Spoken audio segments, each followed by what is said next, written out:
Bonjour à tous et bienvenue à ce webinaire consacré au logiciel RPS d'Experton. Alors vous devez tous avoir à l'écran la recopie de mon écran avec la page d'accueil du logiciel et ses boutons inspirés de l'interface Windows. Durant ce webinaire, vous pouvez poser toutes les questions que vous souhaitez en tapant dans la petite fenêtre de chat qui se trouve en bas et à gauche de votre écran. Eh bien, je vous propose tout de suite de rentrer dans le vif du sujet. Alors vous découvrez la page d'accueil du logiciel RPS avec un bloc situé à gauche qui permet d'accéder au dossier et un bloc situé à droite qui permet d'exécuter des fonctions d'administration. Je ne vais pas rentrer dans les détails, je l'ai fait dans d'autres webinaires consacrés notamment au logiciel DUEC. L'interface est strictement identique, tous les logiciels Experton partagent la même interface. Je m'arrêterai juste quelques instants sur le bloc en bas à gauche qui s'appelle Widgets. Vous voyez des statistiques qui s'affichent. J'ai 5 dossiers, j'attends dans ces 5 dossiers 36 questionnaires RPS. J'en ai 21 qui sont revenus et j'en ai simplement 16 qui sont complets, c'est-à-dire des questionnaires pour lesquels toutes les réponses sont disponibles. Le logiciel ne sait traiter que des questionnaires complets. Alors, je vous propose de rentrer directement dans le vif du sujet et de parler ensemble des questionnaires disponibles. Pour traiter des questionnaires disponibles, j'ai créé un dossier vide. Vous allez sur le bouton qui s'appelle Informations sur l'évaluation pour préciser à la fois le nombre de questionnaires à renseigner et le type de questionnaire. Alors, parlons tout d'abord du nombre de questionnaires à renseigner. Il se situe dans la zone supérieure sur la gauche. Voilà, je mets 10 questionnaires et je choisis le questionnaire qui sera utilisé pour cette enquête. La démarche proposée par le logiciel est basée sur l'exploitation des réponses à un questionnaire comportant des questions relatives à l'environnement de travail et aux facteurs contribuant à la maîtrise du stress et à la santé des travailleurs. Et le nombre de questions est fonction du type de questionnaire. Pour couvrir la majeure partie des situations de travail en entreprise, le logiciel propose plusieurs questionnaires d'enquête. Et la sélection du questionnaire à utiliser se fait dans cette fenêtre. Le critère principal pour choisir un questionnaire d'enquête n'est bien entendu pas le nombre de questions posées, mais plutôt la pertinence des thèmes et des indicateurs de restitution par rapport à l'organisation, la culture, les relations de travail, la situation de l'entité observée, etc.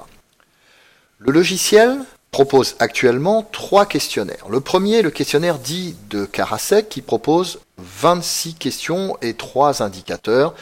Il est d'ailleurs décrit dans un guide édité par l'INRS. Le modèle de Karasek est aujourd'hui l'un des modèles les plus utilisés dans les recherches sur la santé au travail. Il a été soumis pour la première fois en France à un échantillon représentatif de la population salariée dans le cadre de l'enquête dite Sumer 2003. Il est particulièrement adapté aux entreprises de toute taille, à des structures de la fonction publique de petite ou moyenne taille. Le second questionnaire est le questionnaire dit DGAFP.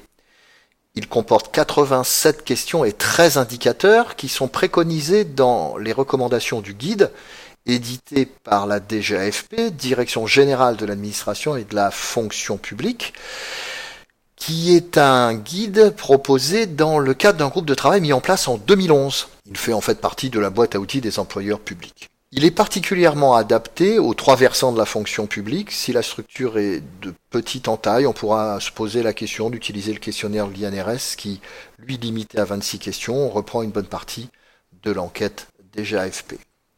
Enfin, le questionnaire INRS, au travers de 26 questions et 6 indicateurs qui font partie des 13 précédemment cités, est basé sur les recommandations du guide ED 6140 édité par l'INRS. Les questions intègrent certaines des approches du questionnaire DGAFP. Alors ce questionnaire est particulièrement adapté aux entreprises de taille moyenne ou à des structures de la fonction publique de petite taille.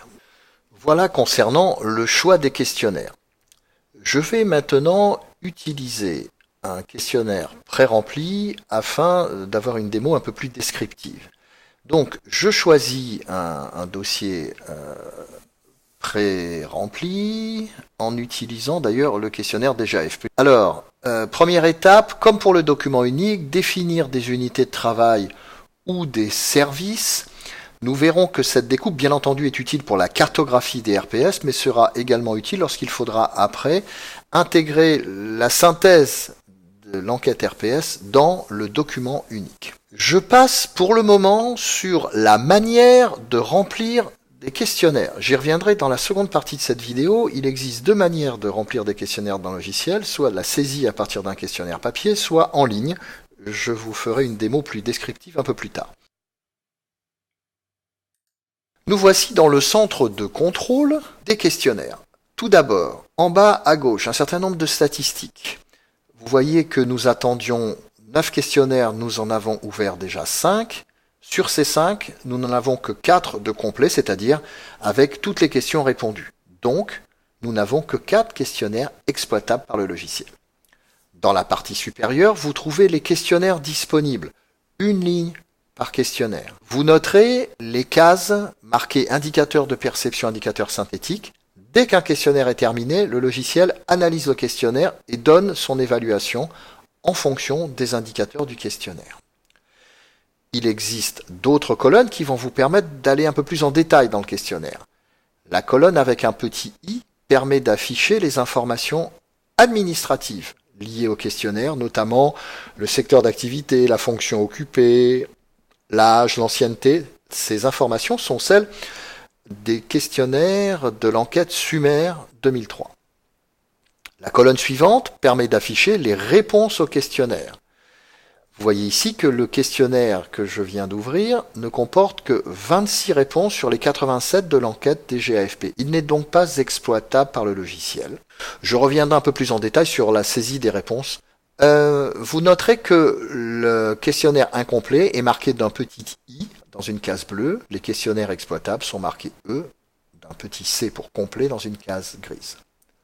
Enfin, vous pouvez afficher pour un questionnaire complet une fiche individuelle qui présente toute l'analyse du questionnaire ainsi que ses réponses. C'est un outil extrêmement précieux lorsque l'on veut rentrer un peu en détail des questionnaires lors de la constitution du plan d'action.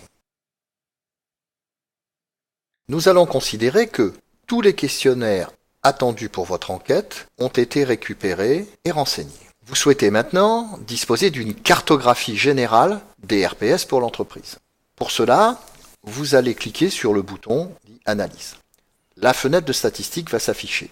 Automatiquement, le moteur de calcul du logiciel a calculé le score des indicateurs de chaque questionnaire, calculé un questionnaire moyen avec ces indicateurs et analysé les réponses pour identifier les thèmes les plus critiques. La fenêtre de statistiques comporte un certain nombre d'onglets. Nous allons les détailler.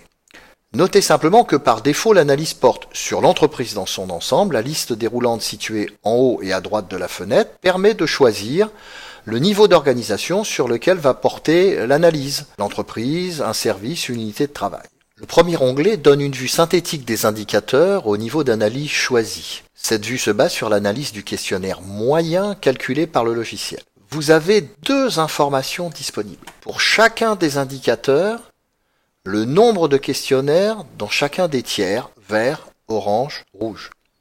Ensuite, le niveau et la couleur du score de l'indicateur dans le questionnaire moyen. Le second onglet donne la répartition des questionnaires sur une matrice latitude décisionnelle demande psychologique directement inspirée du modèle de Karasek. L'interprétation de cette matrice se fait de la manière suivante. Le croisement des deux caractéristiques, latitude décisionnelle et demande psychologique, permet de définir 4 types de situations de travail. La situation qui expose le plus au stress est celle qui combine à la fois une demande psychologique élevée et une autonomie, une latitude décisionnelle faible. Elle est appelée tension au travail. Dans notre cas, nous n'avons pas de questionnaire à cet endroit. Le quart inférieur droit de cette matrice est donc le plus risqué. Le troisième onglet donne la répartition des questionnaires sur un cube. Latitude, demande psychologique, soutien social, directement issu du modèle de Karasek. L'interprétation se fait de la manière suivante. L'analyse des deux caractéristiques, latitude et demande psychologique, est identique à celle de la matrice 2D précédente. La troisième dimension, soutien social, intervient comme un modulateur qui tempère ou accentue la tension au travail. Les personnes qui travaillent en situation de tension et qui ne peuvent pas ou peu compter sur leur entourage professionnel sont dans une situation encore plus potentiellement stressante. Le secteur inférieur droit du cube, l'attitude, demande soutien, est le plus risqué. Il est équivalent au quart inférieur droit de la matrice précédente, mais associé à un soutien social faible. Le quatrième onglet donne la liste des questions du questionnaire moyen les plus contributives au risque de stress, c'est-à-dire les réponses en rouge. L'interprétation se fait de la manière suivante. La liste des questions les plus contributives au risque de stress permet de pointer les sujets sensibles, c'est-à-dire ceux qui ont reçu une réponse critique dans la majeure partie des questionnaires. L'analyse de ces questions permettra d'ébaucher des pistes de réflexion organisationnelles, managériales, etc. L'onglet suivant donne la liste des 20% de questions ayant contribué pour 80% du niveau de chaque indicateur en application de la fameuse loi de Pareto. L'interprétation se fait de la manière suivante. La liste des questions ayant contribué au niveau de chaque indicateur facilite la compréhension du niveau de chaque indicateur. Et l'analyse des questions Pareto, associée à celle des questions critiques, permet également d'ébaucher des pistes de réflexion organisationnelles et managériales. Le sixième onglet permet de faire le point sur l'avancée de l'enquête au travers de la progression dans le temps du nombre de questionnaires renseignés. Il est possible de copier le graphique ou le tableau de droite pour informer la direction du déroulé de l'enquête. Enfin, le dernier onglet dresse la liste des questionnaires disponibles. Cela vous permet, si vous avez détecté un questionnaire dans une des matrices par exemple, de retourner directement voir sa fiche individuelle pour mieux comprendre son positionnement. Par défaut, l'analyse porte sur l'entreprise dans son ensemble. La liste déroulante, située en haut et à droite de la fenêtre, permet de choisir le niveau d'organisation sur lequel va porter l'analyse, entreprise, service, unité de travail. En choisissant un niveau d'organisation, le système recalcule automatiquement la cartographie des RPS. Grâce à ce niveau de détail, vous pouvez analyser vraiment très finement le niveau global de RPS et où elle se décline dans l'organisation. Les questionnaires ont été renseignés, l'enquête est terminée, vous avez analysé les RPS, leur niveau, leur origine. Grâce à la fenêtre d'analyse, il est maintenant temps d'imprimer votre rapport. Plusieurs rapports sont disponibles. Le rapport complet, qui contient des informations sur la démarche et la méthodologie utilisée, les statistiques et l'inventaire des RPS par unité de travail. Le plan d'action, qui contient une liste de pistes de réflexion préconisées pour faire face aux RPS. Les fiches individuelles, par ce biais vous éditez un ou plusieurs questionnaires d'enquête avec leur analyse. Et enfin l'édition du questionnaire moyen au niveau d'organisation choisie, entreprise, service ou unité de travail. Je vais lancer l'édition du questionnaire complet. Voilà, il se calcule.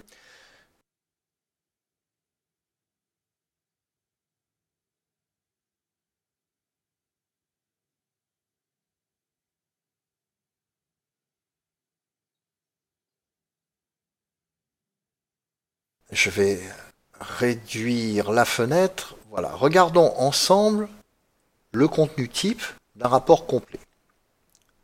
Alors, tout d'abord, un certain nombre de points de repère sur le contexte des RPS. Des définitions, certaines pour une bonne part issues de l'INRS. Plus loin, les enjeux liés au RPS et le cadre réglementaire de la démarche. Second chapitre, la méthodologie utilisée. Vous aurez là un certain nombre de détails sur la manière dont nous abordons les RPS, le questionnaire d'enquête, puis, pour chacun des indicateurs, une explication et la manière dont ils s'interprètent.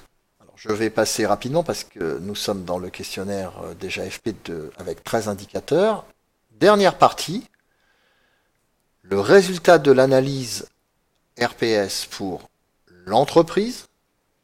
Et vous allez retrouver à cet endroit le contenu des onglets de la fenêtre statistique. Donc la synthèse des indicateurs, ensuite les réponses les plus contributives au risque de stress.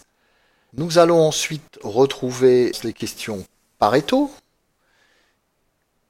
qui se trouvent un peu plus bas. Voilà. Et enfin, la matrice 2D et le cube 3D du questionnaire Karasek. L'analyse a été faite au niveau de l'entreprise. Maintenant, nous allons descendre au niveau de chaque unité de travail et vous allez retrouver la même analyse pour chacune des unités de travail. Voyons maintenant comment jeter les premières bases d'un plan d'action RPS. Le logiciel utilise la même logique que pour le document unique, c'est-à-dire que nous allons déclarer des risques associés aux unités de travail et nous allons associer des actions à ces risques. C'est d'ailleurs ce processus qui nous permettra de prendre certains de ces risques pour les faire ressortir dans le document unique. Pour cela, nous allons cliquer sur le bouton document unique. Je vais réduire la fenêtre et je vais prendre une unité de travail sans risque préalable, livraison. Comment pouvons-nous passer des indicateurs du questionnaire à des risques? Alors pour vous aider, le logiciel affiche dans la partie inférieure de l'écran le résultat de l'enquête RPS sur chacun des indicateurs.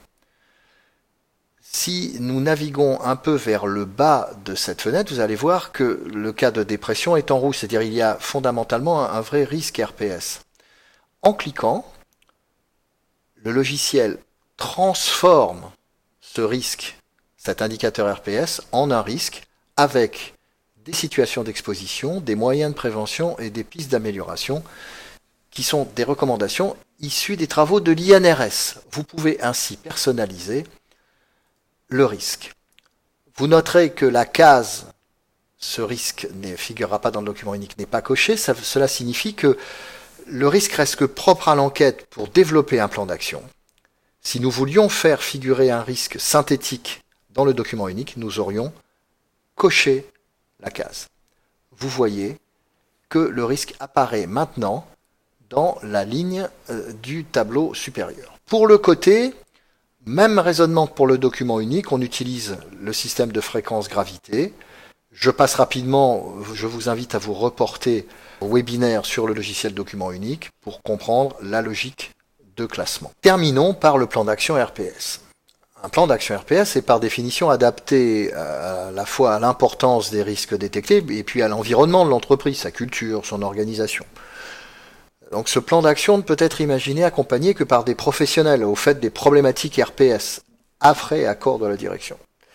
Toutefois, le logiciel permet de dresser l'équivalent d'un plan d'action prévisionnel en listant des pistes de travail potentiellement applicables aux situations observées.